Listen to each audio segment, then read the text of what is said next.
ರೇಣುಕಾಸ್ವಾಮಿ ಪ್ರಕರಣ ದಿನಕ್ಕೊಂದು ತಿರುವು ಪಡೆದುಕೊಳ್ಳುತ್ತಿದೆ. ಶನಿವಾರವಷ್ಟೇ ವಿಜಯಲಕ್ಷ್ಮಿ ಅವರು ಮಂಗಳೂರಿಗೆ ತೆರಳಿ ದೈವಾರಾಧನೆಯಲ್ಲಿ ಭಾಗಿಯಾಗಿದ್ರು.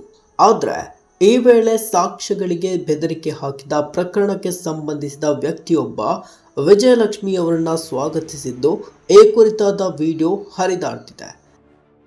ಹೌದು, ರೇಣುಕಾಸ್ವಾಮಿ ಕೊಲೆ ಪ್ರಕರಣದ ಸಾಕ್ಷ್ಯಗಳಿಗೆ ಬೆದರಿಕೆ ಹಾಕಿದ್ದ ಪ್ರಕರಣದಲ್ಲಿ ಪೊಲೀಸರು ಈಗಾಗಲೇ ಒಬ್ಬರನ್ನ ಬಂಧಿಸಿದ್ದು ಕೆಲ ಆರೋಪಿಗಳು ತಲೆಮರೆಸಿಕೊಂಡಿದ್ದಾರೆ. ಪೊಲೀಸರ ಕೈಗೆ ಸಿಗದೆ ತಲೆಮರೆಸಿಕೊಂಡಿದ್ದ ಆರೋಪಿಯೊಬ್ಬ ಇದೀಗ ದರ್ಶನ್ ಪತ್ನಿ ವಿಜಯಲಕ್ಷ್ಮಿ ಅವರೊಟ್ಟಿಗೆ ಮಂಗಳೂರಿನಲ್ಲಿ ಕಾಣಿಸಿಕೊಂಡಿದ್ದ. ವಿಜಯಲಕ್ಷ್ಮಿ ಅವರು ಶನಿವಾರವಷ್ಟೇ ಮಂಗಳೂರಿಗೆ ತೆರಳಿ ದೈವಾರಾಧನೆಯಲ್ಲಿ ಭಾಗಿಯಾಗಿದ್ದರು. ಈ ವೇಳೆ ಸಾಕ್ಷ್ಯಗಳಿಗೆ ಬೆದರಿಕೆ ಹಾಕಿದ ಪ್ರಕರಣಕ್ಕೆ ಸಂಬಂಧಿಸಿದ ವ್ಯಕ್ತಿಯೊಬ್ಬ ಮಂಗಳೂರಿನಲ್ಲಿ ವಿಜಯಲಕ್ಷ್ಮಿ ದರ್ಶನ್ ಅವರನ್ನ ಸ್ವಾಗತಿಸಿದ್ದು ಈ ಕುರಿತ ವಿಡಿಯೋ ವೈರಲ್ ಆಗಿದೆ. ಈ ಕೇಸ್ನ ಸಾಕ್ಷಿಗೆ ಬೆದರಿಕೆ ಪ್ರಕರಣಕ್ಕೆ ಸಂಬಂಧಿಸಿ ಗೌರವ್ ಶೆಟ್ಟಿ ಮತ್ತು ಕಿರಣ್ ರೆಡ್ಡಿ ಎಂಬುವರ ಜೊತೆ ಆರೋಪಿ ಪುನೀತ್ ಸಂಪರ್ಕ ಮಾಡಿರುವುದು ಪತ್ತೆಯಾಗಿದೆ. ಆರೋಪಿಗಳು ವಾಟ್ಸಪ್ ಕರೆಗಳ ಮೂಲಕ ಬೆದರಿಕೆಗೆ ಸಂಚು ರೂಪಿಸಿರುವುದು ದೃಢಪಟ್ಟಿದೆ.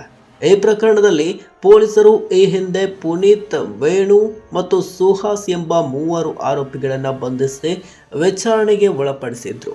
ಪುನೀತ್ ಬಂಧನಕ್ಕೊಳಗಾಗ್ತಿದ್ದಂತೆ ಗೌರವ್ ಮತ್ತು ಕಿರಣ್ ಎಸ್ಕೇಪ್ ಆಗಿದ್ದಾರೆ. ಪೊಲೀಸರು ನೋಟಿಸ್ಗಳನ್ನು ಸಹ ಸ್ವೀಕರಿಸದೆ ಪರಾರಿಯಾಗಿದ್ದು ಮೊಬೈಲ್ ಕೂಡ ಸ್ವಿಚ್ ಆಫ್ ಮಾಡಿಕೊಂಡಿದ್ದಾರೆ ಎನ್ನಲಾಗಿದೆ. ಇನ್ನು ತಲೆಮರೆಸಿಕೊಂಡಿರುವ ಗೌರವ್ ಶೆಟ್ಟಿ ಜೊತೆ ನಗರದ ಪ್ರಭಾವಿ ಮಹಿಳೆಯೊಬ್ಬರು ನಿರಂತರವಾಗಿ ಸಂಪರ್ಕದಲ್ಲಿರುವುದು ಗೊತ್ತಾಗಿದೆ.